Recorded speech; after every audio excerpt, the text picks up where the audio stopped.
Salam, selamat pagi sahabat terkasih. Hari ini kita akan melanjutkan perjalanan Prapaskah.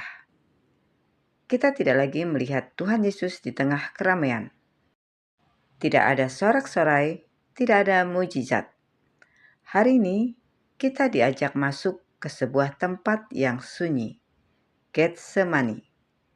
Tempat di mana segala sesuatu menjadi sangat pribadi, sangat dalam, dan sangat berat. Mari kita tenangkan hati sejenak. Sahabat terkasih, firman Tuhan dari Matius 26 ayat 39 berkata, "Maka ia maju sedikit lalu sujud dan berdoa. Katanya, 'Ya Bapakku, jikalau sekiranya mungkin, biarlah cawan ini lalu daripadaku. Tetapi janganlah seperti yang ku kehendaki, melainkan seperti yang Engkau kehendaki.'" Sahabat terkasih, Getsemani bukan sekedar taman. Ini adalah tempat keputusan. Disinilah Tuhan Yesus menentukan langkah terakhirnya menuju salib. Dia tahu apa yang akan terjadi: pengkhianatan, penderitaan, dan kematian. Namun dia tidak lari. Dia bergumul. Sahabat terkasih, dalam perjalanan Prapaskah, kita sering fokus pada salib. Tapi sebelum salib ada Getsemani. Sebelum pengorbanan ada pergumulan. Sebelum kemenangan ada penyerahan. Dan justru di tempat yang sunyi ini, ketaatan Tuhan Yesus dibentuk. Sahabat terkasih, mari kita tidak hanya membaca kisah ini, tapi menghayatinya. Malam itu udara dingin, langit gelap, dan taman Getsemani begitu sunyi. Tuhan Yesus berjalan perlahan, menjauh dari murid-muridnya. Dia berhenti, lalu dia berdoa. Dan di tanah itu, di antara keheningan malam, Tuhan Yesus mulai berdoa. "Ya Bapa, kalau bisa, biarlah ini berlalu." Sahabat terkasih, ini bukan sekedar rasa takut akan penderitaan. Tuhan Yesus tahu Dia akan memikul dosa dunia.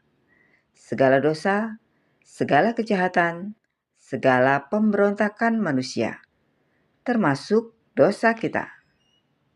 Dan untuk pertama kalinya, Dia akan merasakan terpisah dari Bapa. Itulah cawan itu. Bukan hanya salib, tapi murka yang seharusnya kita tanggung. Tuhan Yesus tidak berdosa, harus menanggung dosa manusia. Tuhan Yesus yang penuh kasih harus mengalami penolakan. Tuhan Yesus yang dekat dengan Bapa harus merasakan keterpisahan. Dan Dia tahu semua itu akan terjadi. Sahabat terkasih, di tengah semua itu, tidak ada satu murid pun yang benar-benar mengerti. Mereka tertidur. Tuhan Yesus sendirian, benar-benar sendirian. Tapi yang paling menggetarkan adalah Tuhan Yesus bisa saja berhenti. Dia bisa memilih jalan lain, tapi Dia tidak. Di tanah yang dingin itu, dengan hati yang sangat berat, Dia berkata, "Tetapi bukan kehendakku, melainkan kehendakmu." Sahabat terkasih, disitulah kita melihat kasih yang sejati. Kasih yang tidak hanya berkata, tapi memilih tetap berjalan menuju salib untuk kita. Sahabat terkasih, Getsemani bukan hanya tempat pergumulan, tapi tempat di mana kasih dibuktikan. Tuhan Yesus berkata dengan sungguh-sungguh, "Kalau bisa, tapi dia juga taat. Dia berkata, namun. Prapaskah mengajarkan kita kejujuran tanpa ketaatan akan membuat kita berhenti. Tapi kejujuran yang membawa kita pada penyerahan akan membawa kita pada pertumbuhan. Sahabat terkasih, mungkin pagi ini kita sedang ada di Getsemani hidup kita. Tempat di mana kita harus menghadapi sesuatu yang tidak kita inginkan. Tempat di mana kita berkata, Tuhan, ini berat. Sahabat terkasih, hari ini Tuhan tidak menuntut kita untuk kuat. Tuhan mengundang kita untuk datang, untuk jujur, dan perlahan berkata, Tuhan, aku percaya, walaupun berat, aku mau ikut kehendak-Mu. Sahabat terkasih, mari kita berdoa bersama. Bapa yang Maha Baik, di pagi Prapaskah ini, kami datang dengan hati yang mungkin sedang berat. Kami melihat Engkau di Getsemani, dan kami kagum atas kasih-Mu. Kasih yang memilih tetap taat, walaupun harus menderita.